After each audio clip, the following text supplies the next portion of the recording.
Well, watch out BYD. This is the Dongfeng Box and it's New Zealand's newest electric car on the market. Wait till you see what you get for the money. $29,990, 326 Ks per charge, and a lot more.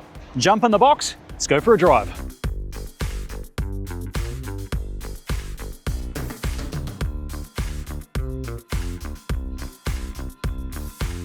And we are off in the Dongfeng Box. This is the first time I've ever driven this car, and honestly, I think at this moment, this is the best value car you can get in New Zealand today. Not just electric, this is the best value car, full stop, based on the stats, the gadgets.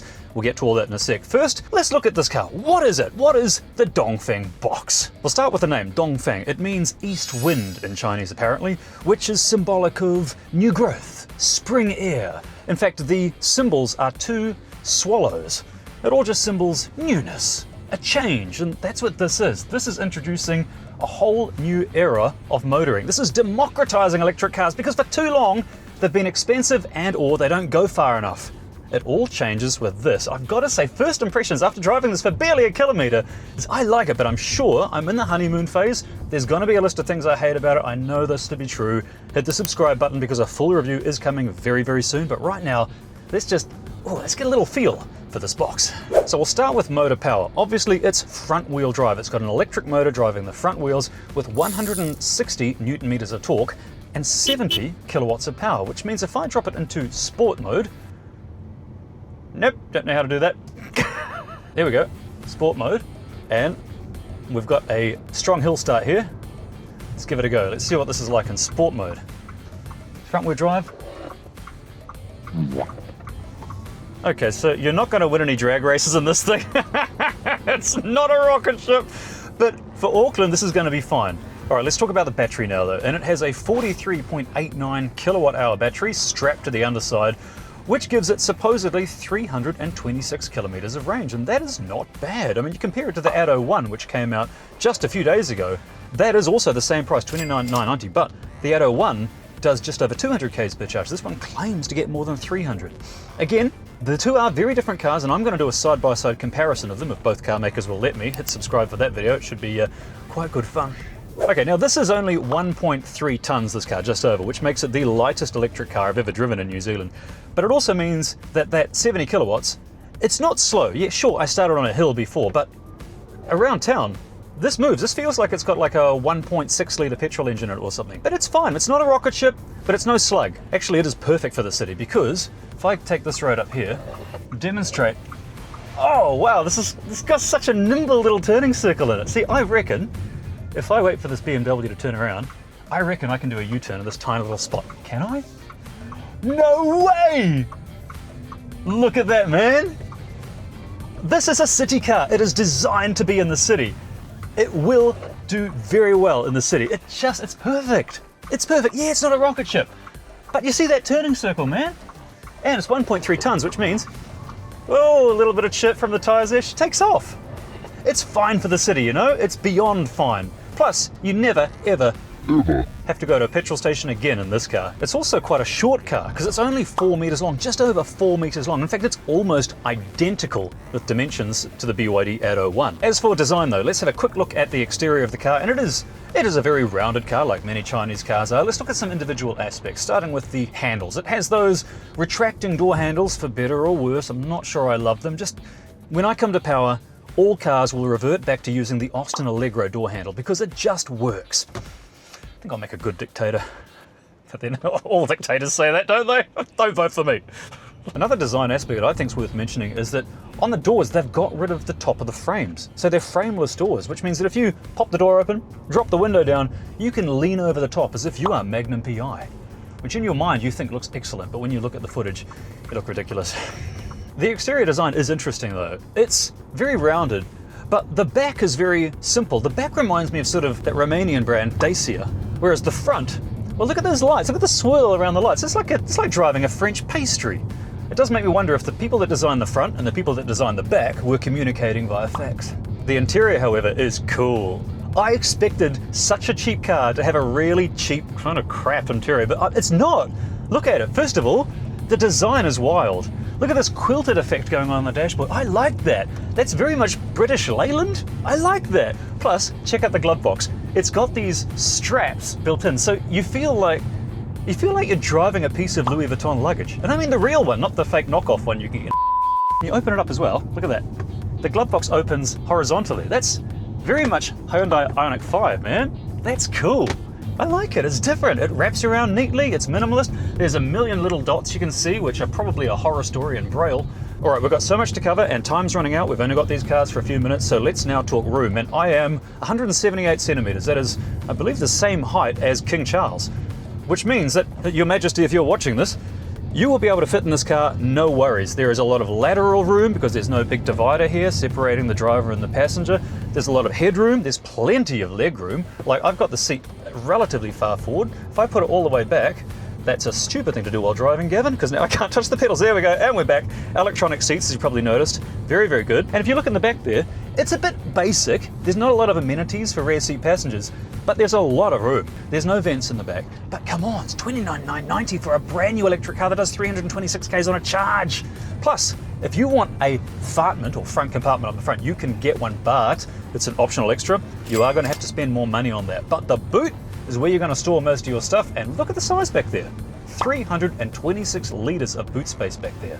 That's not bad. Detour, let's go up this way.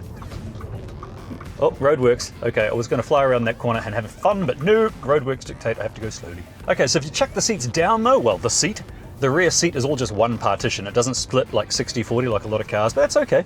Drop the seat down and you've got more than 900 litres of storage space, and supposedly these front seats fold down fully so you can sit there in the back like Queen Sheba and just be chauffeured with full-on reclining seats in the back. It's just the thought of everything, eh? Like, when I saw the price, I thought $29,990, that's going to have a really, really basic interior. It's going to be like flying one of those budget airlines, and I'm not going to mention which one, but we all know the one I'm talking about, right? But no, it's actually relatively well spec'd. And I also saw that the dimensions of the car, it's only 4 meters. I thought, that Dongfeng Box, that is going to be a tight box to slide into. But no, because of the seat height, you just slide straight and sideways. It's easy, man. They've just thought of everything. It's not so low to the ground like a 90s Honda that you fall into it. I'm struggling to find downsides, but I have compiled a shortlist already. We'll get to that in a sec. First though, change of plan, detour. Let's go down here. Now, I've also got a multi-function steering wheel in front of me, but the best thing about the multi-function steering wheel isn't just the fact you've actually got useful buttons that are laid out and clearly marked, but you've also got programmable buttons, which means that by pushing this button here, this asterisk one, I can program it to turn the air conditioning on and off. That is good. Oh, this is perfect for these narrow streets. Look at that. See that giant Toyota Ute? He had to slow down and get around. You put 2 Dongfeng Boxes in this narrow street, you can get the boxes in side by side. Easy peasy, man. I'm going to pull over for a sec and just show you the definition of the cameras. There are 5 cameras in this car. Look at that. That is brilliant. The definition's excellent. I wish it filled the screen up entirely, but the definition is very good. That's cool, man. You can see where the curb is, so you don't, oh look at that, so you don't scrape on the curb. It's fantastic. It's also got, I should point out, automatic parking. If you press that, it will look for a custom parking space, and whether it's parallel or diagonal, I'll test that in the full review. But it's nice to know the car that's $29,990 can park itself. Let's carry on. So that is what is called the 540-degree camera, which is, bird's eye camera view. Other gadgets it has is right in front of me, wireless phone charging, but not just any wireless phone charging. 50-watt wireless phone charging. And I know what you're thinking, hang on, 50 watts, wireless, that's going to make your phone hotter than a DeWalt drill on Facebook Marketplace. But no, it's got little vents built in to blow cold air at your phone. Again, value, man. But wait, there's more. This car also supposedly has level 2 autonomous driving. That means on the motorways, it will drive itself. It will do the braking and the steering. And I'm going to try and zip in front of this Peugeot here. Oh yeah, just enough power, just enough to zip up into those city street spaces. As for the driving feel, it is definitely a comfort-based car. It's not a superior handling vehicle.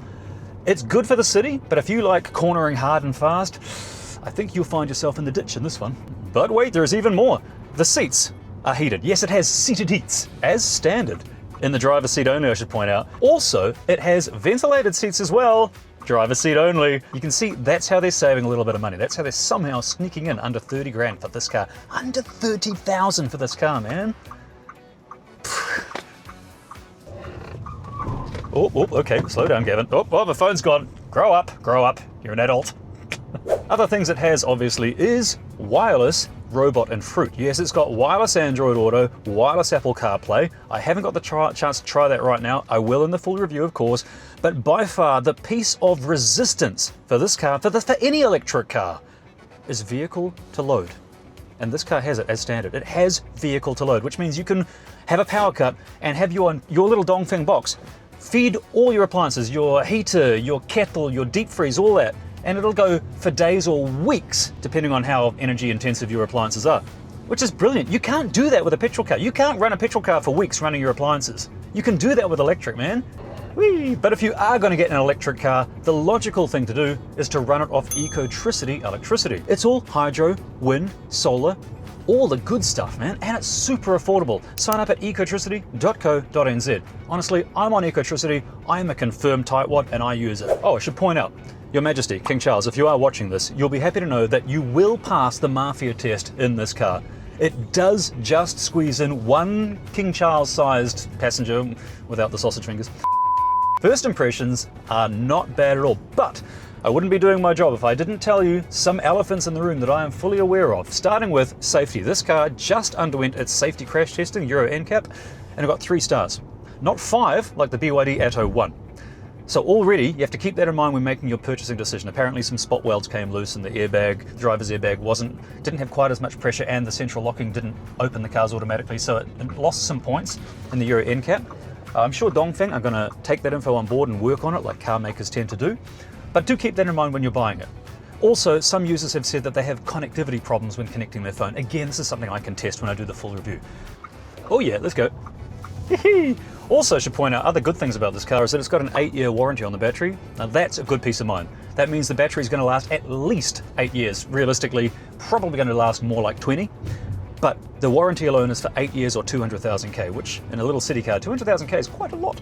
One more thing I want to mention is that the color options you get on this car is excellent. It's got 6 different color options for the exterior and 3 different color options for the interior. Now I like that because over the last 20, 30 years, we have been suffering in a sea of miserable grey cars brought upon us by second-hand Japanese cars and dead inside German car makers who forgot how to spell the word color.